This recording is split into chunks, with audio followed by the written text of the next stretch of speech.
It is the Practical Prayer Podcast pre-show on New Thought Media Network. I'm Bill, that's Carol over there, and opposite edges of New Jersey. I'm in the Pennsylvania edge, you're at the ocean edge. Yes, the wonderful ocean edge, Yeah, and we're here this is episode 101 of the Practical Prayer Podcast. We've been going for a while. We're going to celebrate episode number 104, which is 2 years worth at one a week. Mm-hmm. I don't know what we're going to do, but we're going to do something. Yeah, I was thinking about it. I said, what am I going to do? I've been working on this purple shirt. That's not going to be it. Yeah, if you're interested, Carol is actually wearing a purple shirt. On the video, it looks blue. There's all manner of what is Spirit trying to tell her. Oh, I didn't think or about something. that. I don't know what it is. But Or I'll something. I'll ask. Might be something in it that I'm overlooking. Could Who be. knows? So, yeah, in the pre-show, this is kind of the studio audience. We have a little chat behind the scenes before we record the Practical Prayer Podcast, which will be going on the air in a couple of weeks. And if you have a question or a comment that you'd like to pose or ask, or even a prayer request, you can put it in the comments on your FaceTube or YouBook, or at the website bethelight.com, be-the-light.com. There's a button where you can make a comment or communicate directly with the hosts, and we will respond from there. And as with anything, Carol starts these episodes thinking that she's going to ask a question, and then we're going to talk about what she asked about, and then we're going to end the program. And I believe that has yet to happen, and this is 2 years in. And I keep thinking it's going to happen.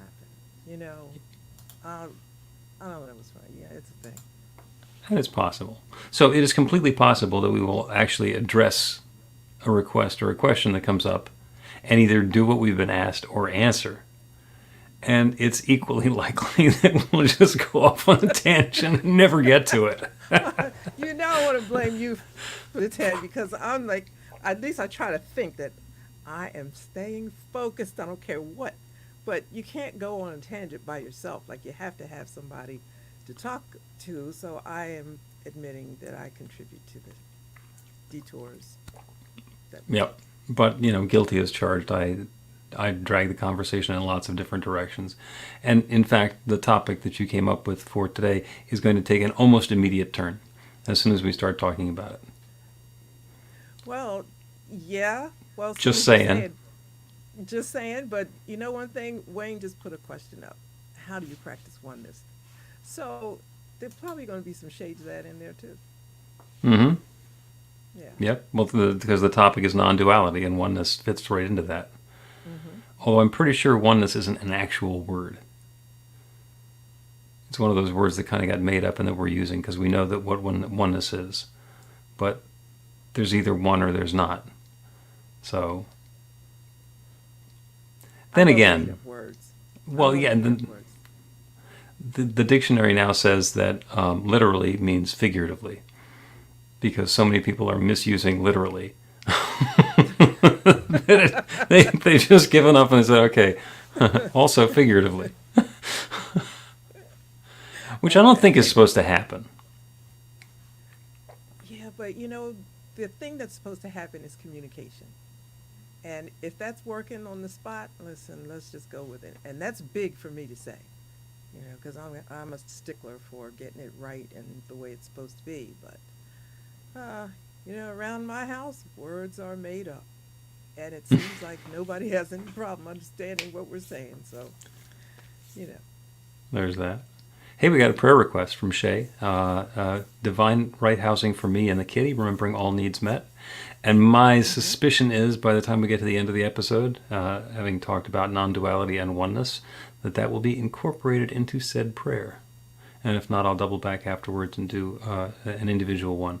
Because, yeah, divine right housing, it's available. And there's so much space between me and where you are in Colorado that, there's got to be a house in there someplace. Absolutely. Yeah. So shall we start the podcast? Let's go. All right, let me find the appropriate button and I will click on it. Here it is now. A practical prayer is a prayer that works. These discussions between Reverend Bill Marchiony and Carol Lawrence dive into the details of how it works and how to work it. Reverend Bill is a New Thought minister and the author of Practical Prayer for Real Results. Your new life begins with a new thought. Carol Lawrence is on a spiritual quest, finding the New Thought teaching after decades on the pulpit in 3 different traditional denominations. I've got some questions. Together, they're exploring the philosophy and activities that come together from many of the world's religions to create the practical spirituality that is New Thought.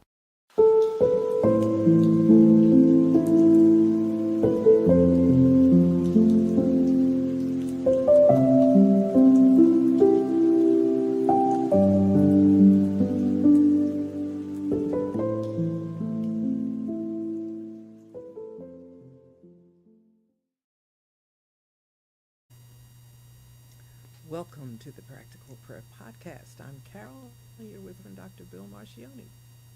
You have queued up a wonderful topic for today. You wanted to talk about duality and non-duality, and I'm not sure which one you wanted to start with. Well, let's go with duality first, because remember that the second part of my question is non-duality and oneness, are they the same? But in the pre-show, you said there's no such word as oneness. So now I'm like, okay, so how am I supposed to pose this question when there's no such thing? And I thought I had this thing going. So it is completely likely that if you look in the dictionary at this point that the word oneness is in there. And there's certainly enough people who are using the term oneness that it is in common usage. So that was sort of a little bit of a joke, that originally it wasn't a word. And there are, the uniquest is also not a word. Unique is one of a kind. And you can't have something be the one of a kind est. It either is or it isn't. But there's enough nuance that's come into language that we're not going to get all wrapped around the axle with that. So we will talk about non-duality, duality, and oneness, and all that entails. So you want to start with a question before I just start pontificating? No, you pontificate, because, all right, here's what I want you to cover in your pontifications. Okay. The difference between non-duality, duality, and, as you said, there's a difference in oneness. So maybe we could kind of do that. Okay. The explanation that I will give for the difference between duality and non-duality, and for our purposes, non-duality and oneness are the same thing. And it's actually better to call it oneness, because describing something by what it's not, like something that's non-duality, is just ripe for problems. So in the world of duality, let's talk about temperature. Okay? If I say hot, what would the opposite of hot be? Cold. Right. If I say up, the opposite of up would be? Down. Okay. In? Out. That's the world of duality. Now, and I was going to start with temperature, but I'm actually going to start with up. So if everyone who is listening to this could just point straight up right now, that will let us understand this is up. And we need to remember that we are all on the surface of a sphere, that is planet Earth. And up is not in a particular direction, up is away from the center of the Earth. So there's 4,000 miles of rock between us and the center of the Earth, and whatever that line continues on, that is up. However, it's different for everybody. So when we're talking about duality, if there's somebody who happens to be on the opposite side of the planet from me, my up and their up are exactly the opposite. Duality would say that up is this way and down is that way, and the fact of the matter is, it's all arbitrary. It is all a matter of perspective. It's where we are on the surface of the sphere. Same thing back to temperature, hot and cold. Well, I know when it's hot. It's springtime now, so it's getting hot. There's been some 80-degree days in Philadelphia, and this morning it was 40, and I can tell the difference because, do I need to wear my parka, or is it just going to be a t-shirt and a baseball cap? when I go out to walk the dog first thing in the morning. So it's hot or it's cold. And when it's too hot, I want it to cool down. And when it's too cold, I want it to warm up. And those are the same sorts of perspectives about up on the surface of the planet. Because the fact of the matter is, if you take away the heat, then you can still take away more heat. It can still get colder and colder and colder and colder. And at some point, because the heat is actually caused by the motion of the atoms rubbing against each other and moving around, when they stop moving completely, they can't get any colder. That's as cold as it gets. And that temperature is known as absolute zero, or 0 degrees Kelvin. And it's really cold, but it can't possibly get any colder, because it turns out that heat is when the energy starts. So it can start at absolute zero, and then things start moving, and it starts warming up and warming up, and eventually it gets to be a nice winter day. And then very quickly after that, it becomes a nice spring day. And then right after that, it becomes a very hot summer day. And then it starts getting into oven temperature. And then it starts getting into furnace temperature. And eventually it starts getting into solar temperature and the surface of the sun and nuclear temperatures and all the rest of those. Thousands and thousands and thousands of degrees, or millions of degrees of heat. But they can all be measured by how far they are above absolute zero, beneath which nothing can happen. So when you and I are talking about hot and cold, what we're really talking about is how hot. Is it warm enough that it feels hot to us? Is it warm enough that it still feels cold to us? Or is it absolute zero? It can't possibly get any colder. Duality would be thinking that there is a hot and a cold, whereas non-duality or oneness is understanding that there's a single continuum that goes from no heat to as much heat as there possibly can be. Did that help? No. Okay. I was with you when you were talking about, the temperature thing wasn't, when you were talking about up and down, I could get that, because Okay. that's contingent upon your perception, your interpretation. You can apply that just about anywhere. You lost me with the heat thing. All right. You want to try one more? Yeah, go ahead. Because I could try and force the heat thing down your throat, and we just keep on hammering away at that. But if you're not getting it, you're not going to get it. Or maybe you'll get a glimmer and you'll circle back around to it later. Let's do And light. mess And with me, you know what? And I'll start asking people in the chat. I ain't going down by myself. all right, we will do light. And this is not going to be the spiritual light. It's actually going to be optical light, the kind of light where you can see stuff. And there are lots of references to light and the nature of light in scripture and in science and in all kinds of places. And when there's a light on, you can see it. All right? And if you happen to be in a very, very bright place, like if you take a candle out into the park on, in the middle of the afternoon, it's a really sunny day, it's really hard to see the candle, because everything is bright out in the park. However, when the sun goes down in the park and it gets really dark in the park, then you can see the candle from all the way to the other side of the park. And it gets darker and darker and darker. You go into a cavern, a cave. There's no light coming in from the outside. And you bring the candle with you, you can still see the candle. And it doesn't matter how deep you go in the cave, it doesn't matter how dark it gets, there is no force of darkness that's going to make the candle go away. If you start in that cave with no light whatsoever, there's nothing to see. You sit and you let your eyes get adjusted. Nothing. There is no light. All the instrumentation in the world is showing that there is no light here. You light a candle, it lights up the entire cavern. There is no force of darkness. There is the presence or the absence of light.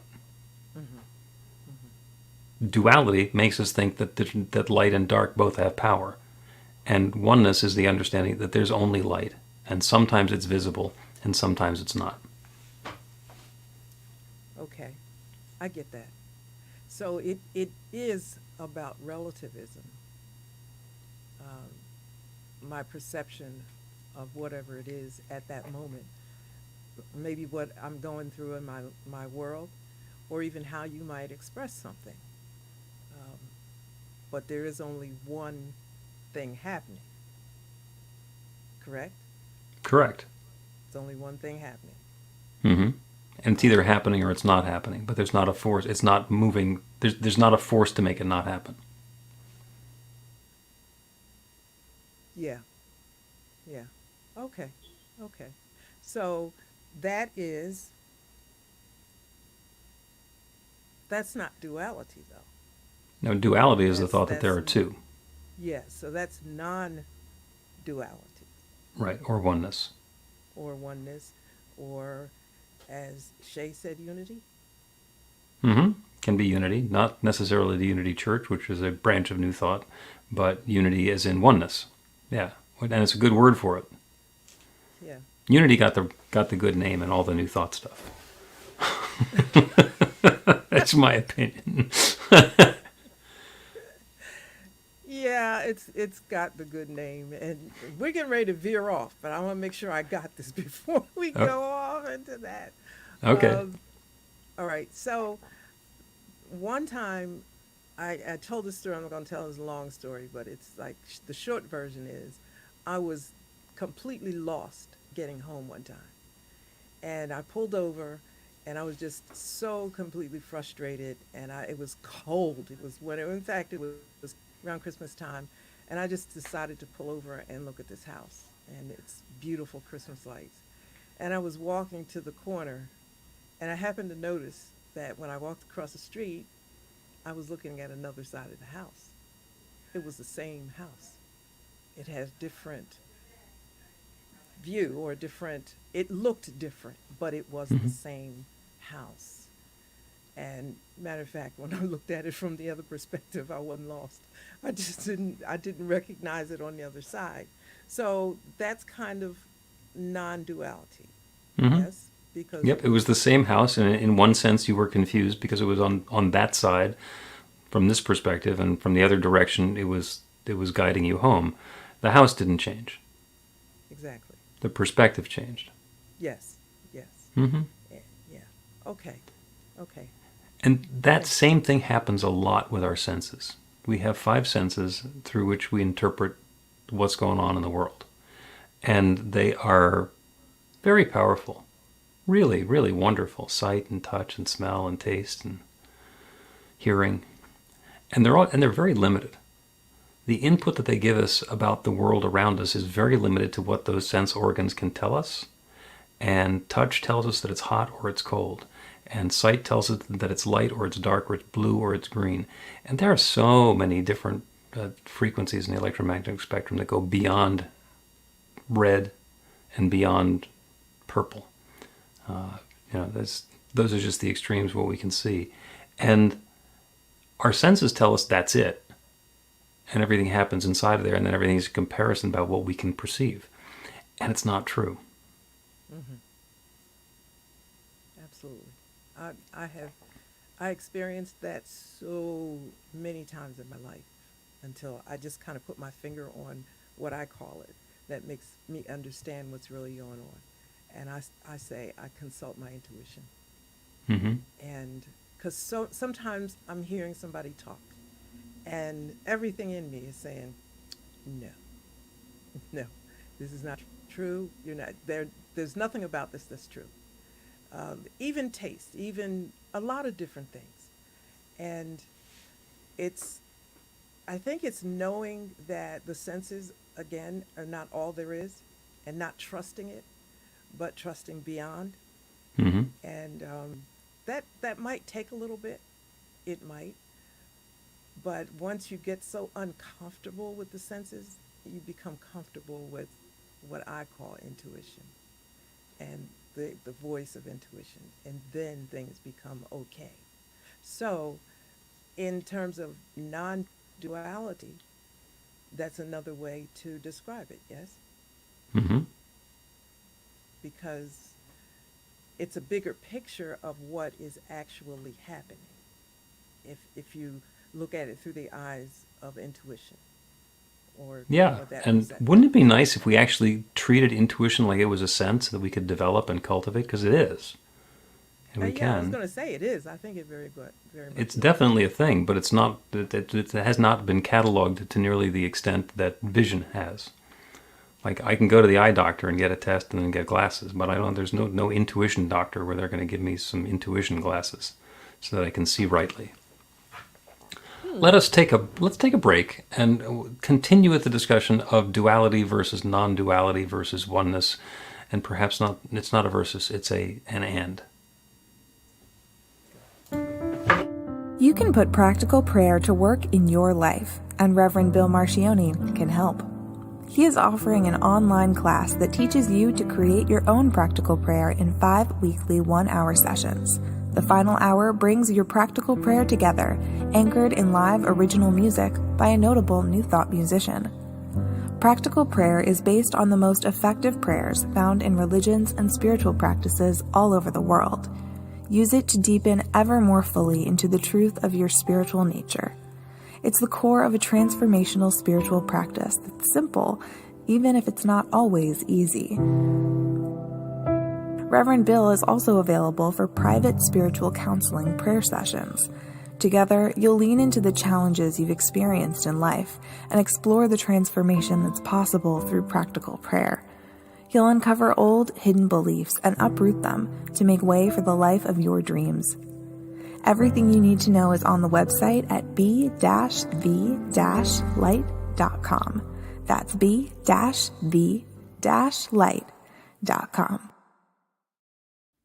Welcome back to the Practical Prayer Podcast. I'm Carol, here with Reverend Dr. Bill Marchiony, having an amazing discussion about non-duality.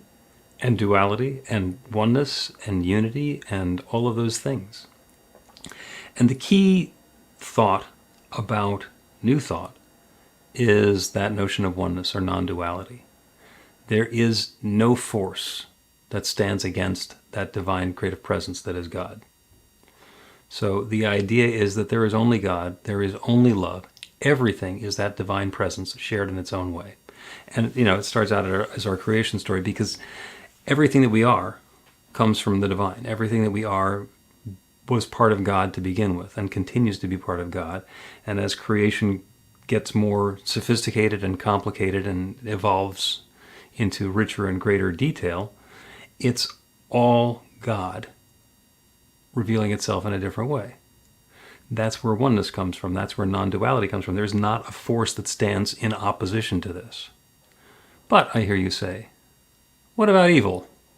What about bad things happening? What about all of that stuff that is clearly not God? And did I hear you say that? Actually, you did not hear me say that. But I did not hear you say that. But that's not like this. But it might be out there. So It's a rhetorical point because that's what a lot of people come to immediately when you say it's all good, it's all God, it's all love. It's all that divine presence revealing itself. You say, yeah, well, what about the Russians invading Ukraine? Or, yeah, what about pedophilia? Or what about murders? Or what about genocides? Or what about fill in the blank? What kind of God would let that happen? And I am not going to come out as a fan of genocide or any of the other things that we call bad. Because that's just the path to trouble. However, what I will say is that it is all our judgment. When we say good or bad, it's the same as saying preferable or not preferable. It's the same thing that happens when we point up and we're all pointing in a different direction. We each get to have our own up. Everybody gets to decide what sort of a world is okay for us, what kind of a world I'll go along with, and what I'm going to find. What am I going to push against?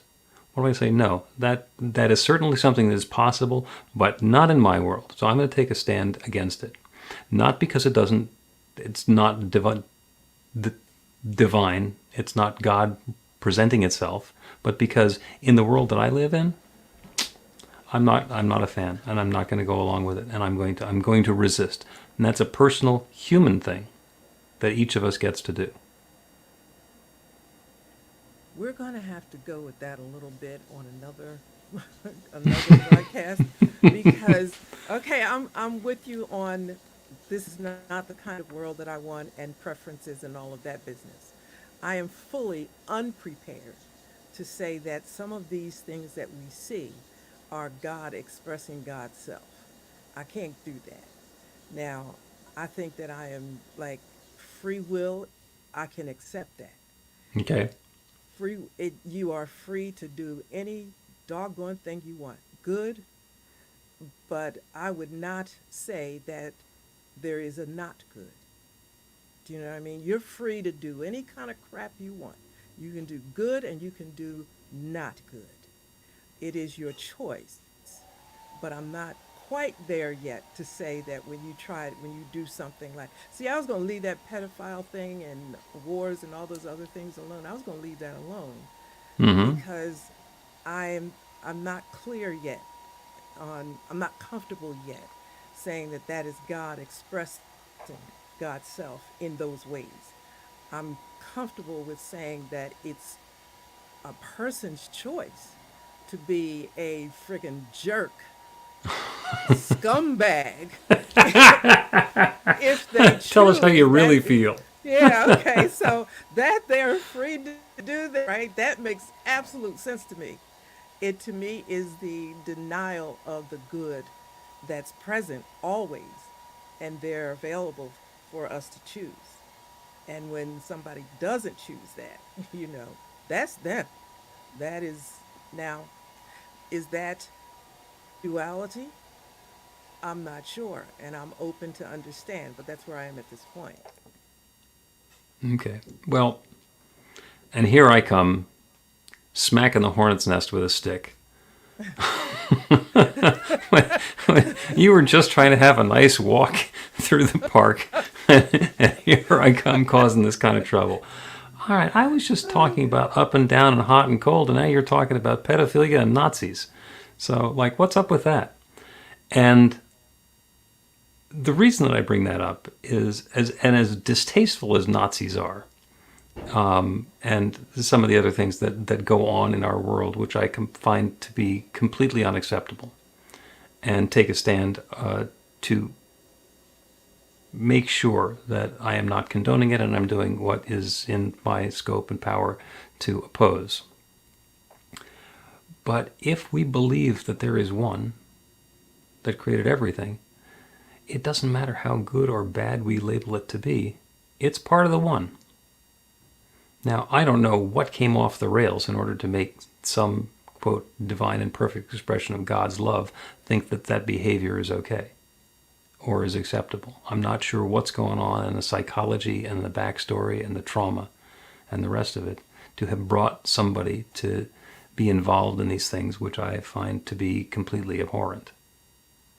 But I can't say this is God and that's not. Because if this is God and that's not, then who's to decide which is God? Still not there. I think Okay. that of course there's evil and all that. We would all agree with that. I think it's not to say this is God and this is not. I'm in we The term co-creator is thrown around a lot, and it's a nice term, but let's just get with it. If I am a co-creator, then I have some power in what happens, the power of choice. Mm-hmm. Yes, and I can choose to do that which is not good. Where evil Mm-hmm. came from, I got to try to figure that out, right? I mean, there's no devil, so let's don't go down that road. But there are some there are some things that people do that I just say they choose to do that, but I just can't. Let me say this. I was at a lake the other day, and I was explaining to someone about unity and oneness and how was talking about infinite intelligence, and I said let's just assume that this lake, this body of water, is God. God, everything that is God is right here, and anybody can withdraw from that. You take a straw and you pull out of this. You're pulling it out all one place. So nobody is more. You just pull it. Like I will extract this kind of information because this is what I want, this is what I need. But everything is there for me and available to me. Now, once I take it, then I have some power and influence as to how that is used. Hmm. So it's good information, and I can misuse that information. So it's all good, but once I get it, there's that co creative part that says, okay, I could use it this way, that way, free will, whatever. But Hmm. it's good to begin with. Now, then you say, well, do I have the power to make that which is good be evil? Right now, yeah, that's what I'm going to say because it's just too much. It's too much to for me to say. Yeah, I can't do that other thing. It's just yes. So, Okay. but keep trying. Um, You know. all right. I'll try one more time. I'll take another swing at this one. The notion that what we describe as evil and that what we describe as good are the same is a little bit troubling. And in fact, Richard Hawkins came up with a way of measuring consciousness or levels of consciousness or levels of energy. And his thesis is that there are 200 different levels of energy and or consciousness. And as we grow spiritually, as we become more and more aware of what is harmonious and helpful, not just for getting what I want, but for what's good for everybody, we go from on one end of the spectrum is the reptilian, see it, kill it, eat it, where everything is based in fear, to where things are more open, where we make the transition where things are based in love. And then that evolution through enlightenment continues until we get to the avatars who are at the very highest level of spiritual evolution and are seeing the oneness that exists everywhere and are out of judgment. And the notion is that there are on the planet at any given time maybe a half dozen or a dozen people who have reached that 200 level avatar status. But it's a logarithmic scale. You have a lot of people at those lower levels of consciousness that are offset by the light and the love that's brought into the world, that's balancing and bringing more of that experience of love into the world. So is fear a thing? Yeah, I've felt fear. We all have. And, we know that when we're afraid of something, we give it our energy and we put our attention to it, and then we're pushing against it.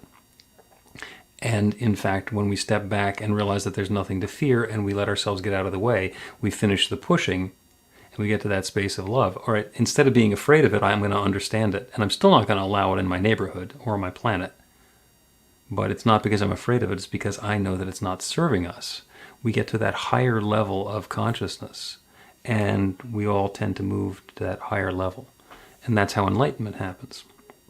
So the idea of oneness is that all of that is part of the one. It's the continuum from the reptilian see it, kill it, eat it, be afraid of it level to the I am one with everything divine, avatar sitting on the mountain having a religion named after me.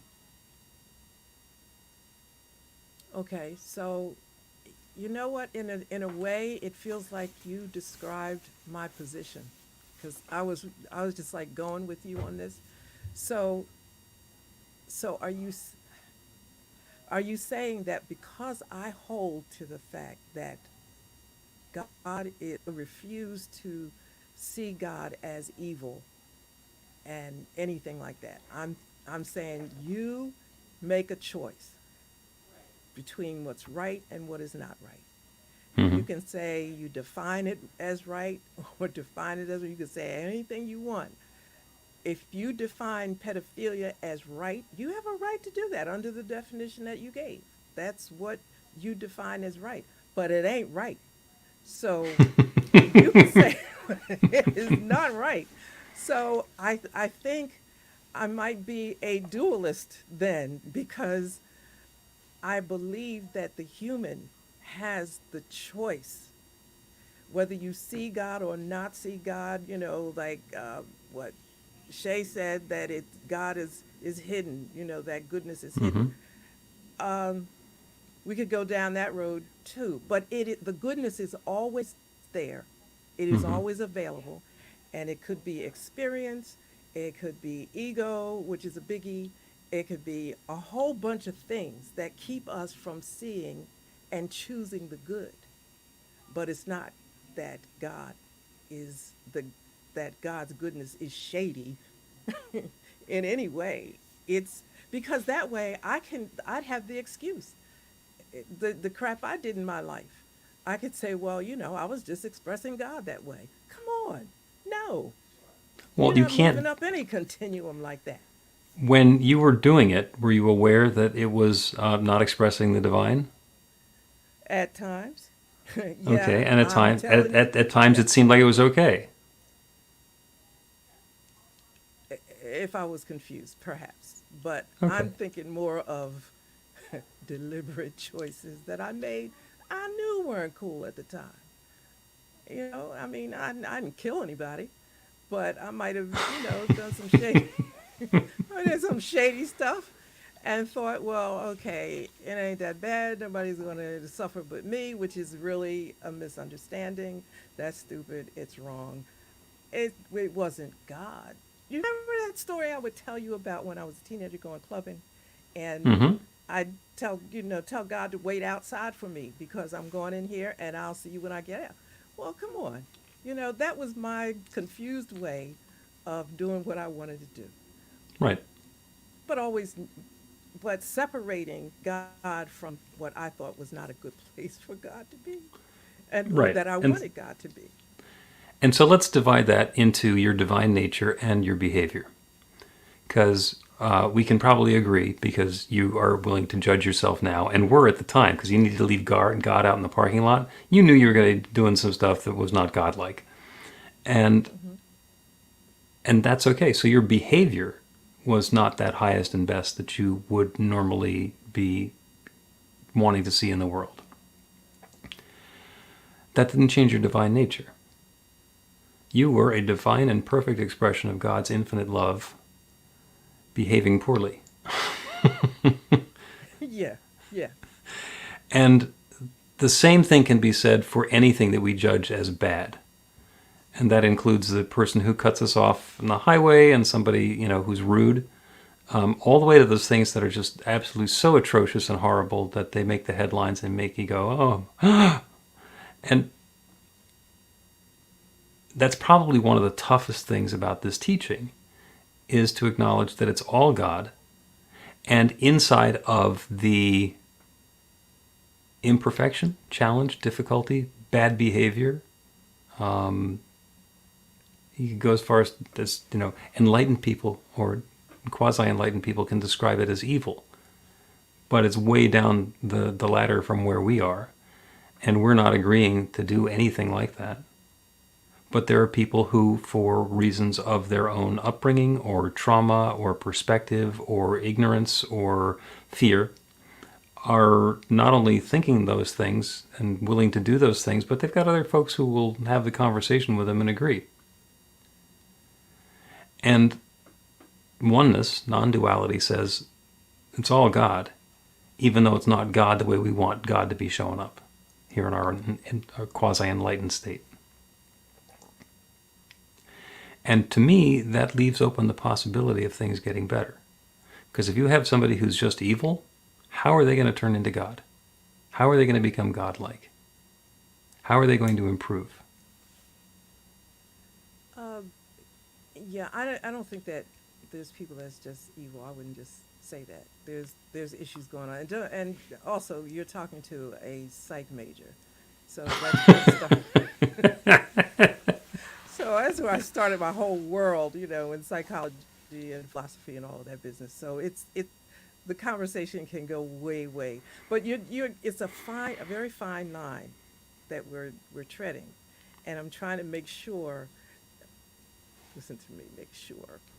I don't want to get confused, and I wouldn't want anybody that knows me and listens to me to get confused and think that because when you say I am expressing God, that's an okayness. That's like okay, that's a God thing. It is not. It's stuff that happened. Things get in the way, trauma, whatever it is. but you got to point your finger at that. Yes, see, I'm a panentheist. I think that we are all in God, Hmm. and as such, there's always that possibility for goodness. Always, no matter what happens, goodness and perfect everything is always available.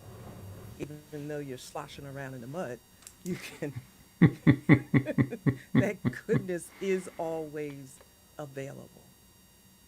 But I cannot give an excuse or wiggle room for anything but choice.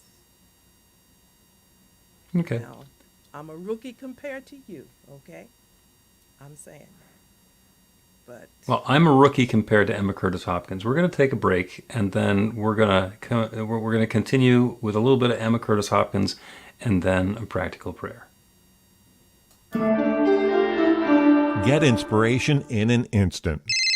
God calls are the gentle and uplifting moment of truth to help you remember that the bright light of God's love is shining right now as you It's your God Call with Reverend Bill. start your 2-week free trial today, and you'll get a phone call 4 times a week from Reverend Bill with an uplifting half-minute message filled with insight, wisdom, story, and fun. Let your light shine. You can answer the call to listen to it live or let it go to voicemail so you can hear it later. After the free trial, your subscription is just $5.95 a month. The details are at godcall.org. God calls are disruptive, intentionally. Whenever you write something, put on a gold star. They take you away from your routine to remind you about the truth of who you really are.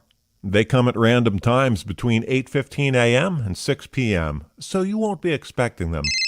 And somehow, the message is exactly what you need to hear at the time. Magic is loose in the world. It's a moment of motivation in the middle of your day. Find out more and start your 2-week free trial now at godcall.org. welcome back to the Practical Prayer Podcast. I'm Carol here with Reverend Dr. Bill Marchiony, and you say We have been talking about non-duality, duality, oneness, and all of that. And this is possibly the juiciest topic that we come around to in New Thought, because inside of it is the idea of good and evil, of why things are okay with God when they seem to be so un-okay with us. And so how do we turn that into a prayer, especially a prayer about oneness?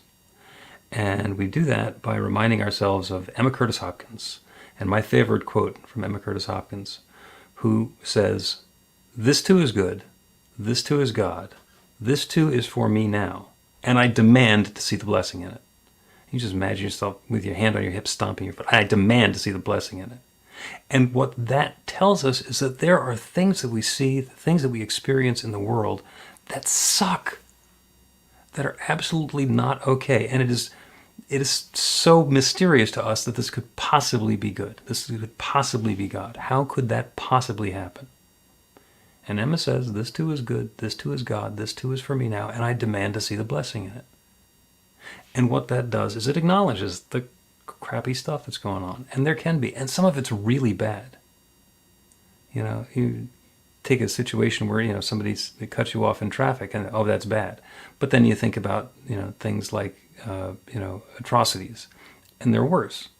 And those are different levels of our own judgment. But if it is true, as Emma is pointing out, that it's all God and it's all good, then whatever it is that we're looking at, this too is good, this too is God, this too is for me now, and I demand to see the blessing in it. And that last part is about how do I understand that bigger truth that I'm so resistant to up until now. How could this possibly be good? Because currently, I don't know. I just don't know.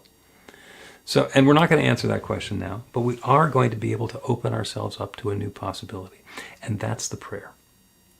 The prayer that we get to do is the awareness of the oneness. So if you're comfortable, go ahead and close your eyes. And that's not to hide. That's to turn away from the details and the specifics in the world around us, which can be so distracting. They can be so distracting. The things that are happening, that when we understand that it's all one, that there is one power and presence, one love that shares itself as all of its creation. We look at these things and we say, how could that possibly be good? How could that possibly be the divine revealing itself? And remember that Emma Curtis Hopkins told us, this too is good, this too is God, this too is for me now, and I demand to see the blessing in it.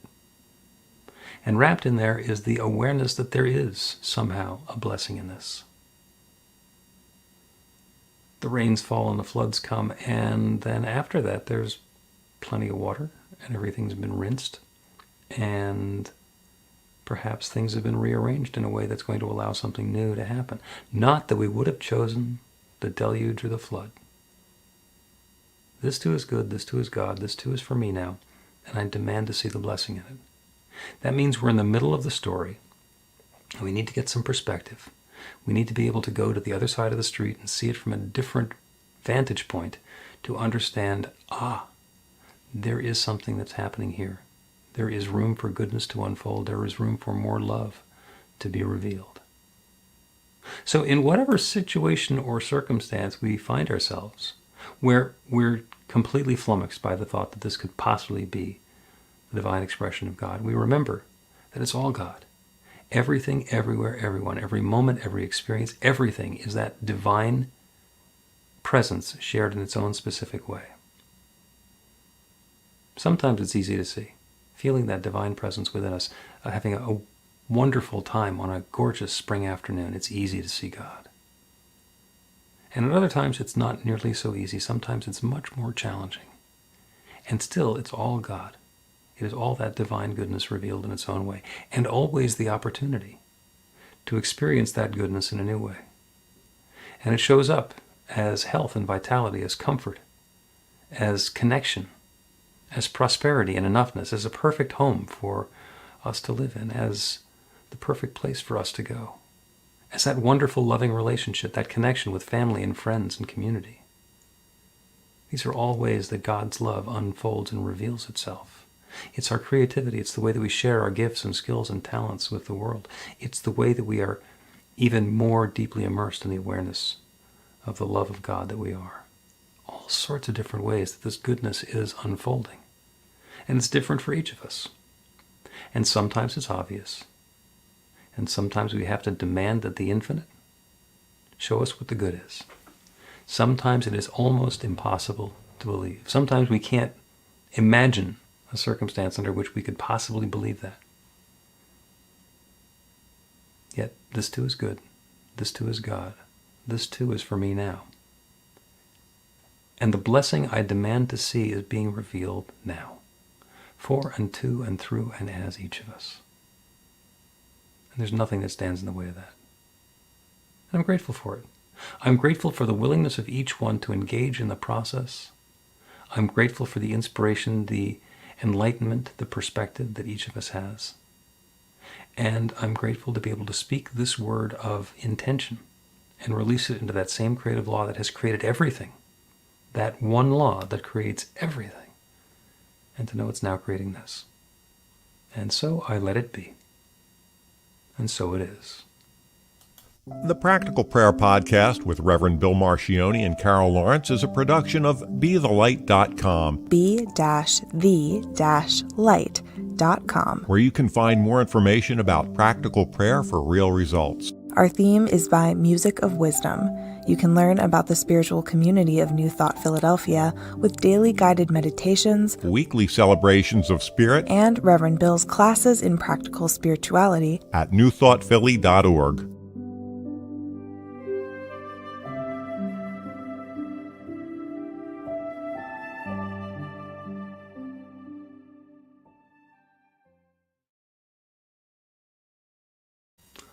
We could easily have gone for another hour. Easily. This is the Practical Prayer Podcast post-show. So I've got some interesting comments that came in from all around the country and around the world. So thank you for those. And I was amazed that we made it through the entire thing and didn't mention Calvinism. But that's a whole different story. That is, yeah, that's another story. But it, yeah, it went in an interesting direction, and I guess I got to think about something. No matter, because you pulled the Emma Curtis Hopkins card on me, which Oh, was yeah. fine. Yeah, it's fine, but it wasn't a Trump for me. It was not a Trump card because Well, it was better than me saying it again. yeah. It's I had to think some more about this demanding to see the good. I say that myself. I have that attitude, and even even when you said hands on your hip, I thought, yeah, I think I did that last week. but but there are things that are circumstances that you find yourself in that you participated in getting yourself into, and then there are other situations that people have had absolutely no way of getting themselves into, and I'm having difficulty with. I think that you have to say that God doesn't have a preference, which is okay, but then that has to be across the board because, and maybe we ought to save this for another discussion because, Yeah. yeah. Well, But and just with the period behind it, if you're going to say that God is love, then that's an emotion. That's a thing that God is. And if God is not opposed to this, that, or the other thing, you can't have it both ways. Either God is all good or God's got some shades in there. well, then the note that you can jot down for doing another episode is life. Where's it start? Where's it end? Because that probably dovetails into this a whole bunch as well. And no, I'm not going to go over that right now. Okay. I got it. All right. Let us draw this episode of the Practical Prayer Podcast to an end. Thank you all for joining us today on the YouTube and Facebook and the live stream. And back again next week with another one. Yeah. See ya.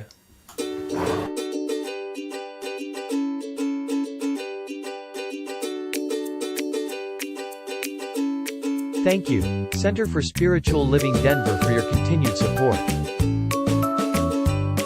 Thank you, Center for Spiritual Living Midtown Atlanta, for your monthly contribution. Thank you, Center for Spiritual Living North Jersey, for your monthly contribution.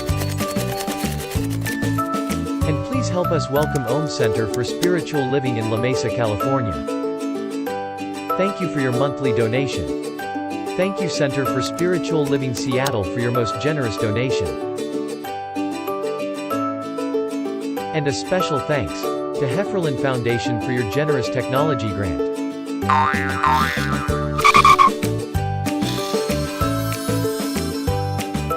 And Suze Ajit, thank you for your very generous donation. And a super special thank you to Dr. Tracy Brown, RSCP. Thanks for being a super donor. And a big shout out to all our committed donors.